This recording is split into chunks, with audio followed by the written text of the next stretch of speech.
ఈ న్యూస్ నిజం కాదు, నిజం కాకూడదనే కోరుకోండి. ఒకవేళ నిజమైనా ప్రభాస్‌ని అందుకోవటం ఎవరి వల్ల కాదు.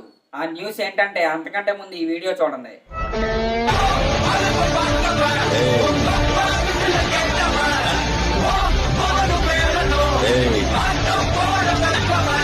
చూసారు కదా ఆ వీడియో చూస్తుంటేనే గూస్ బంప్స్ వస్తున్నాయి కదా. ఆ యాక్టర్ పేరేంటో తెలుసా? మా డోంగ్ సియోక్.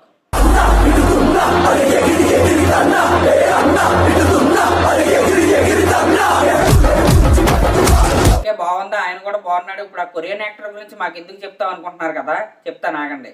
కల్కి సినిమా తర్వాత ప్రభాస్ యానిమల్ సినిమా తీసిన సందీప్ రెడ్డి వంగ డైరెక్షన్ లో స్పిరిట్ అనే మూవీలో అయితే నటించబోతున్నాడు. ఇప్పుడు ఆ స్పిరిట్ సినిమాలోకి విలన్ గా మాడోంగ్ గారిని తీసుకుంటారని సోషల్ మీడియాలో అయితే తెగ ప్రచారం జరుగుతుంది. అసలు ఈ విషయం సందీప్ రెడ్డి వంగ గారికి తెలుసో లేదో తెలియదు కానీ సోషల్ మీడియాలో మాత్రం ఏ మీమ్ పేజ్ చూసినా, ఏ సినిమా పేజ్ చూసినా మొత్తం ఇదే ఉంది.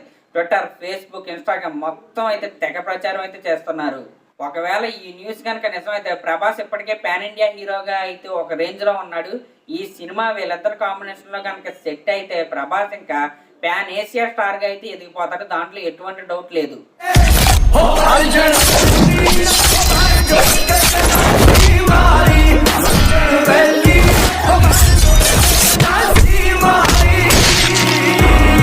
రీసెంట్ గా మన ప్రభాస్ గారి బ్లాక్ బాస్టర్ కల్కి సినిమా విషయానికి వస్తే ఈ సినిమా ఇప్పటికే 900 కోట్లు కలెక్ట్ చేసిందని అఫీషియల్ గా నిన్నే ఒక పోస్టర్ అయితే తెలియజేశారు. మరికొద్ది రోజుల్లో ఈ సినిమా అయితే 1000 కోట్ల మార్కును అయితే చాలా ఈజీగా క్రాస్ చేస్తుంది. కానీ కొంతమంది అసలు ఈ కలెక్షన్స్ నిజమా ఫేకా అనే డౌట్ అయితే చాలా మందిలో అయితే ఉంది. ఎందుకంటే వీక్ డేస్ లో కూడా ఈ సినిమా 100 కోట్లు కలెక్ట్ చేయడంతో అందరూ చాలా అంటే చాలా డౌట్ పడుతున్నారు ఈ సినిమా కలెక్షన్స్ మీద. అయినా మనమేమి ఈ కలెక్షన్స్ పైన అయితే పెద్ద డౌట్ పడవసరం లేదు. ఎందుకంటే కల్కి సినిమాకి మన సౌత్ లో ఎలాగో సూపర్ హిట్ టాక్ వచ్చింది, అలాగే నార్త్ లో అయితే బ్లాక్ బస్టర్ టాక్ వచ్చింది. ఇంకా నార్త్ లో సినిమాకి బ్లాక్ బస్టర్ టాక్ వస్తే అది ఆపడం ఎవరి వల్ల కాదు. ఒరే మీరు సినిమాకి వెళ్ళొద్దురా అన్నా సరే వాళ్ళు వెళ్తానే ఉంటారు.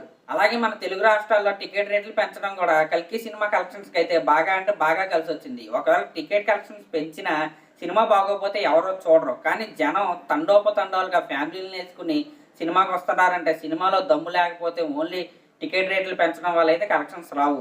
సినిమా బాగుంది కాబట్టి కలెక్షన్స్ వస్తున్నాయి. కల్కి సినిమాకి అన్ని చోట్ల కలెక్షన్స్ బాగానే ఉన్నాయి కానీ తమిళనాడులో అయితే అనుకున్నంత స్థాయిలో అయితే లేవు. మరి వాళ్ళు మన సినిమాలను ఎంకరేజ్ చేయకూడదు అనుకున్నారు, ఎందుకో మనకు తెలియదు. కానీ అదే తమిళ హీరో సినిమా కనుక మన తెలుగులో రిలీజ్ అయితే మన హీరోల సినిమాలకు మనం ఫస్ట్ డే ఎలా వెళ్తామో తమిళ హీరో సినిమాలకు కూడా మనం అలాగే వెళ్తాం. మన తెలుగు ఆడియన్స్ ఎంకరేజ్ చేసినంతగా సినిమాని దేశంలో ఎవరు ఎంకరేజ్ చేయరు.